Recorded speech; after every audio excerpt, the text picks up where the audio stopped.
সময় পেলাম তাই একটু নেল পালিশ করলাম দুই হাতেতেই।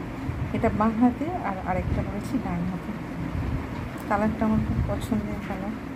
যারা যারা এই কালার পছন্দ করে তারা অবশ্যই কমেন্ট করো। এক হাতে ভিডিও করছি যার জন্য একটা অসুবিধা হচ্ছে। এই হাতেতে একটু করে নিয়েছি, দুই হাতে আর দুই পায়ে। কেমন তোমাদের কালারটা কি পছন্দ? যদি পছন্দ হয় তাহলে অবশ্যই কমেন্ট করো। চারিদিকে কি হারে রোদ, রোদের তাপে মানুষের অবস্থা খারাপ।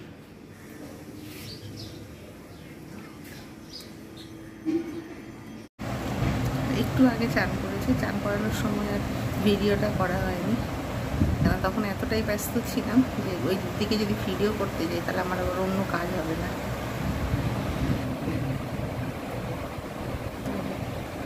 দুষ্টুমি করেই যাচ্ছি।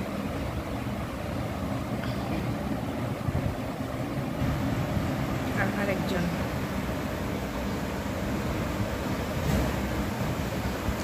এখন এদিকে দেখছে, কোনো কারণ নেই মাঝে মাঝে পিচ করে ওঠে, এদিকে ঘুরে ফিরে দেখছে। এইটা হচ্ছে বড় পাখি আর এটা ছোট, দুজনে মিলে এইরকম সারাদিন খেতে বসেছে, খিদে পেয়েছে তাই এখন খেতে বসেছে।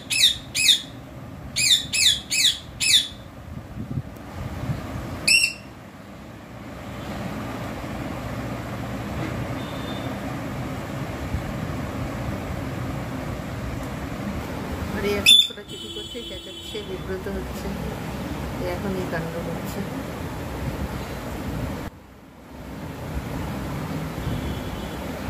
একবার এদিকে একবার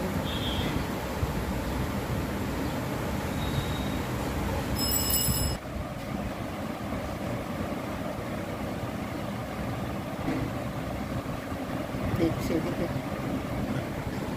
আর ও তো ঘাড় উঁচু করে দেখছে কি হচ্ছে না হচ্ছে।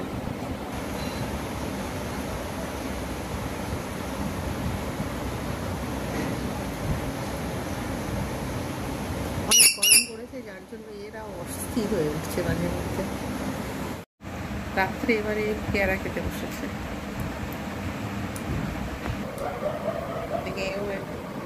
বসেছে পেয়ারা খেতে, আর দুজনেই বসে বসে পেয়ারা খাচ্ছে। এইখানে বসে বসে দাঁড়ে বসে খাবে, নিচে নামবে না। প্রতিদিনের মতো এর অভ্যেস, পেয়ারা ছাড়া অন্য কোনো কিছু সেরকম খেতেই চায় না। আর ফ্রিজের মধ্যে থাকে ঠান্ডা পেয়ারা, ওদের খেতেও ভালো লাগে। দুজনে একই রকমভাবে পেয়ারা খেতে বসেছে।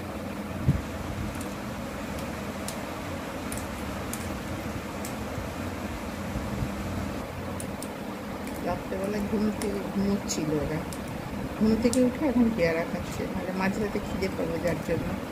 দুজনেই একই রকম, এও দাঁড়ে বসে খাচ্ছে, এও দাঁড়ে বসে খাচ্ছে।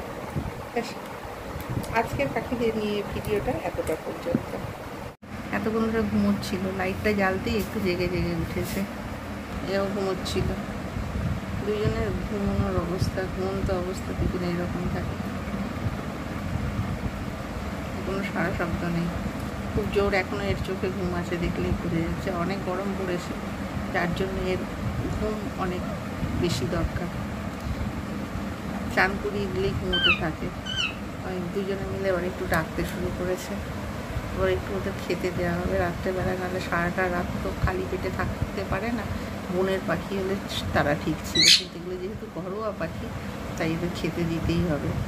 আর সারা রাত এদের খিদে পাবে, চিৎকার চেঁচামেচি করবে। দেখছে এদিকে গা হাত পা চুলকাচ্ছে, এই জন্য এখন নিজের গা পরিষ্কার করতে বসতে মাঝরাতে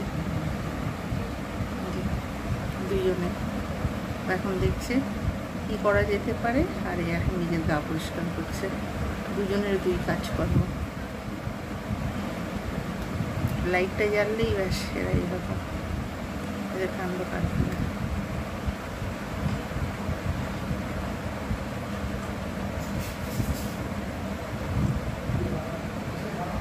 এসে গেছে সাড়ে কদিন ধরে এদের আর ভিডিও করা হয়নি, এখন একটুখানি ভিডিও করছি। একটুখানি আগে ডাকছিল, একজন উড়ে চলে গেছে আর আরেকজন এসে বসেছে। সে আসতেও পারে নাও আসতে পারে, একটু রেস্ট নেই আবার যাবে। আমি জানি না বন্ধুরা তোমরা বুঝতে পারছো কিনা, একদম চুপচাপ বসে আছে। ভালোভাবে লক্ষ্য করলে একমাত্র বোঝা যাবে, তার আগে বোঝা যাবে না।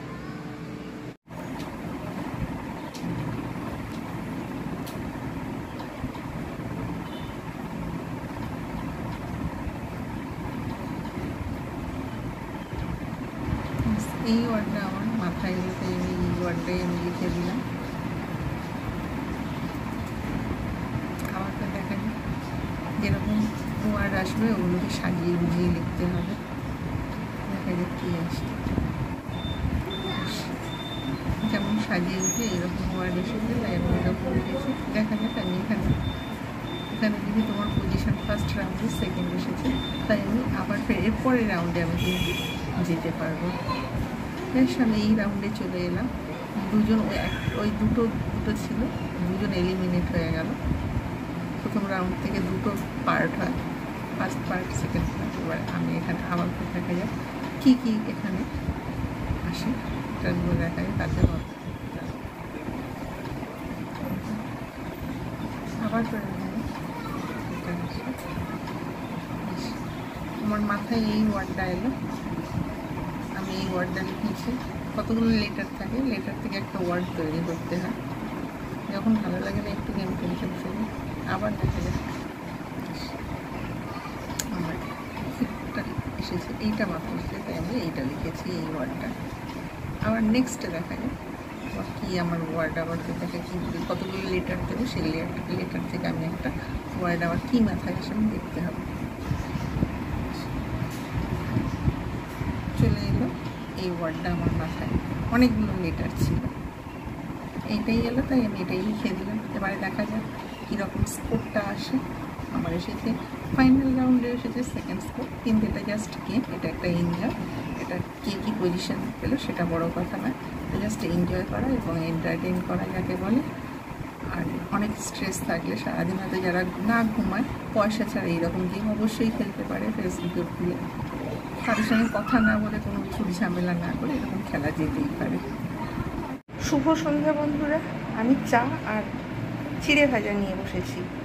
নিশ্চয়ই তোমরাও সকলে ভালো আছো, আমিও ভালো আছি। যাই হোক, সকলের সন্ধ্যেটা আজকের দিনটা সুন্দর কাটুক, কালকেরও দিনটা যেন ভালো কাটে, সেই আশা নিয়ে কিন্তু আমি সকলকে বলছি। দেখি বাড়ির আশেপাশের পরিবেশটা কেমন, পুরো নিস্তব্ধ। কুকুর ঘোরাফেরা করছে রাত্রেবেলায়, পাহারা দিচ্ছে যাতে কোনো রকম মানুষ না আসে।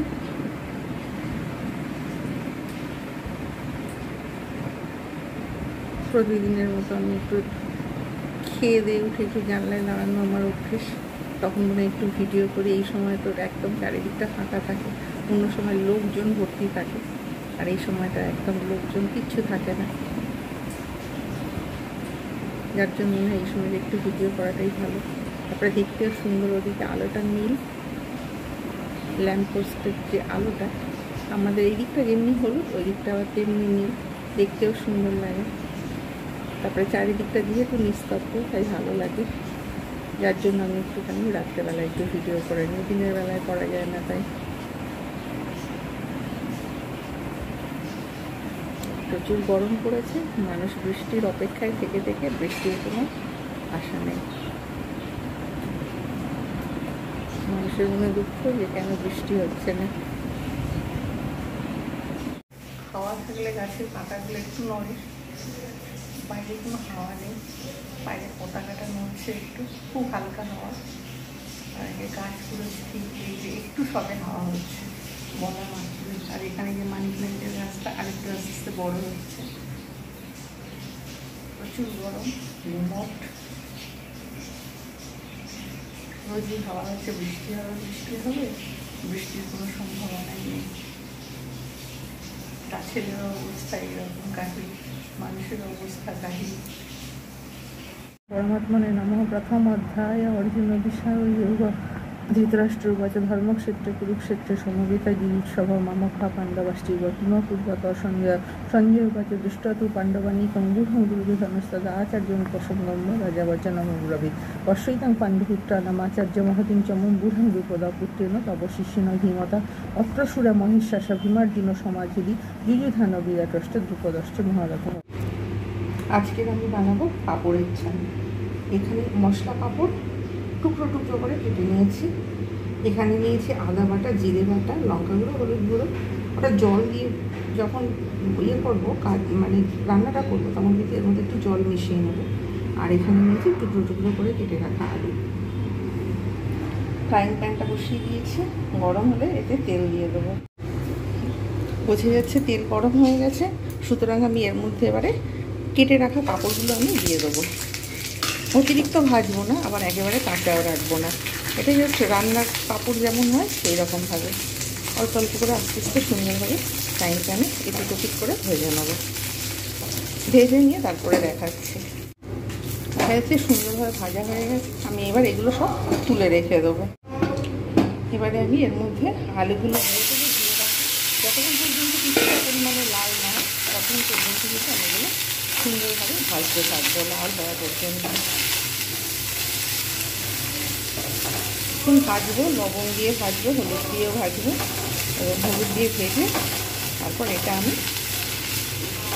এর মধ্যে মশলা দিয়ে দেবো। তারপরে যখন ভালো মতো সেদ্ধ হয়ে যাবে তখন আমি রান্না করে নামিয়ে নেব। লবণ এবং হলুদ দিয়ে দিয়েছি, একটু ভাজা হবে, একটু অপেক্ষা করবে, ততক্ষণ একটু ঢাকা দিয়ে দেবো, তাহলে সুন্দরভাবে ভাজা হবে। এবার আমি ঢাকনাটা খুলবো, দেখবো কী অবস্থায় রয়েছে। আলুগুলো ভাজা হয়ে গেছে, কাঁচা গন্ধটাও কেটে গেছে।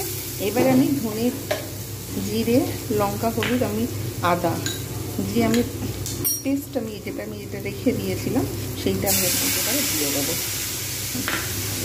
লবণ দিয়ে দিয়েছি, সুতরাং লবণ দেওয়ার দরকার নেই।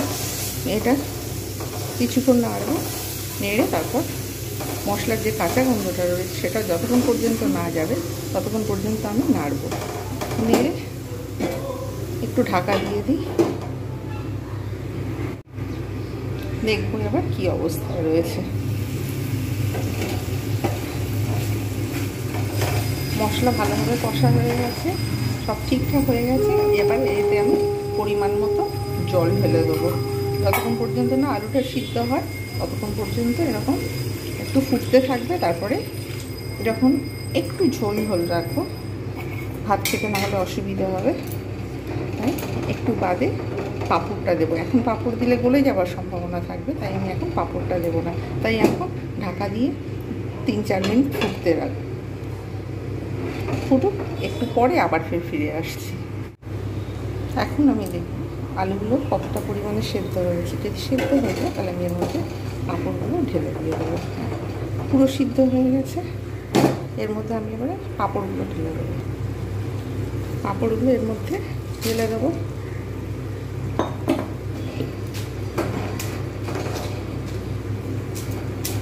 ঢেলে দিয়ে 1 মিনিট রেখে দেবো, ব্যাস ওটা এমনি জল টেনে নেবে। তারপরে ফিরে এসে দেখা। পাঁপড়গুলো সমস্ত যতটা পরিমাণে টেনে নেওয়ার রস ততটা পরিমাণে টেনে নিয়েছে, হয়ে গেছে পাঁপড়ের ঝাল।